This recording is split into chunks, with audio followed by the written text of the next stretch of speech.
Secara umum, kebutuhan energi dunia sampai saat ini masih mengandalkan sumber daya fosil, terutama minyak bumi, batu bara, dan gas bumi yang telah terbentuk sejak ribuan tahun yang lalu.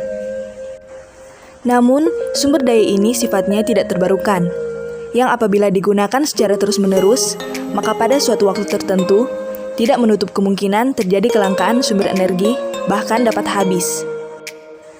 Pertambahan jumlah penduduk serta meningkatnya pertumbuhan industri menyebabkan peningkatan kebutuhan bahan bakar minyak.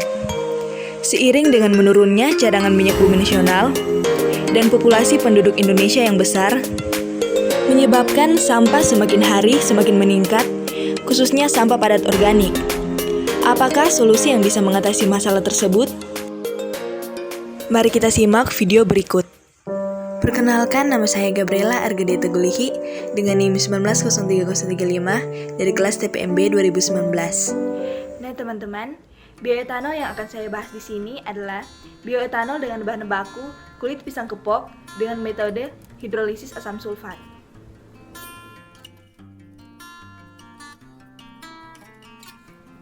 Bioetanol merupakan etanol atau etil alkohol dari hasil fermentasi glukosa yang berasal dari bahan baku nabati. Etanol atau etil alkohol merupakan cairan yang tidak berwarna, larut dalam air, dan semua pelarut organik, serta memiliki bau khas alkohol. Etanol banyak digunakan sebagai pelarut, germisida, minuman, bahan anti beku, bahan bakar, dan senyawa antara untuk sintesis senyawa-senyawa organik lainnya. Bioetanol merupakan salah satu biofuel yang hadir sebagai bahan bakar alternatif yang lebih ramah lingkungan dan sifatnya terbarukan. Bioetanol dapat diartikan juga sebagai bahan kimia yang diproduksi dari bahan pangan yang mengandung pati seperti ubi kayu, ubi jalar, jagung, dan sagu. Bioetanol merupakan bahan bakar dari minyak nabati yang memiliki sifat menyerupai minyak premium. Bioetanol sering ditulis dengan rumus ETOH. Rumus molekul etanol adalah C2H5OH, sedangkan rumus empiris atau rumus bangunnya bisa kita lihat di gambar di samping ini.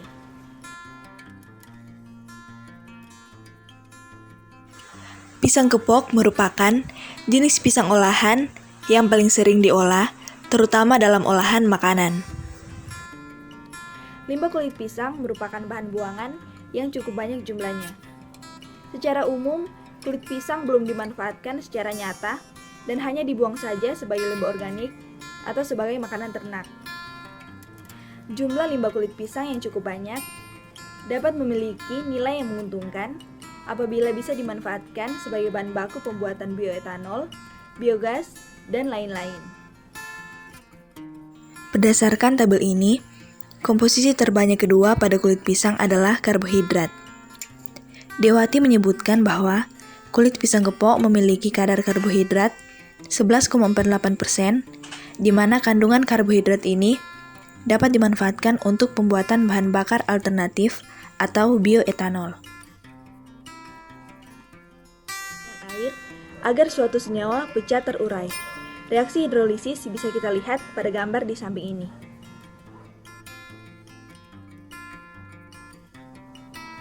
Fermentasi merupakan pengolahan substrat menggunakan peranan mikroba sehingga dihasilkan produk yang dikehendaki.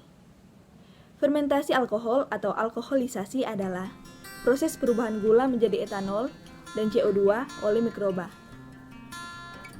Glukosa yang dihasilkan dari proses hidrolisis kemudian difermentasi dengan bantuan ragi untuk menghasilkan etanol dan CO2 melalui reaksi di samping ini.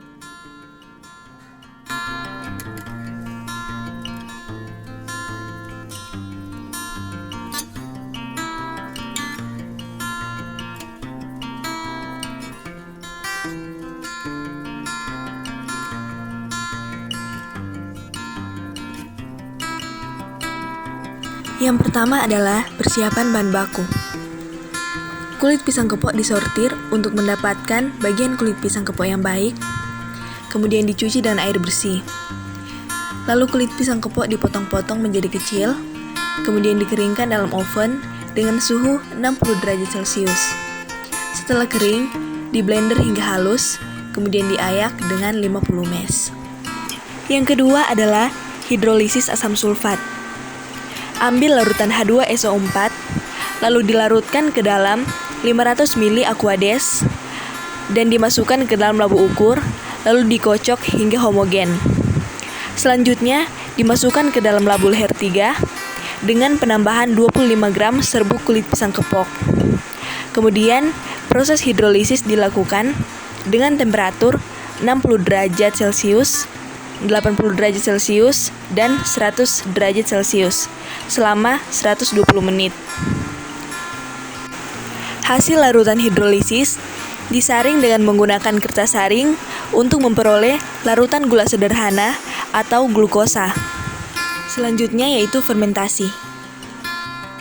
Hasil larutan hidrolisis diambil 100 ml dan dimasukkan ke dalam botol kaca.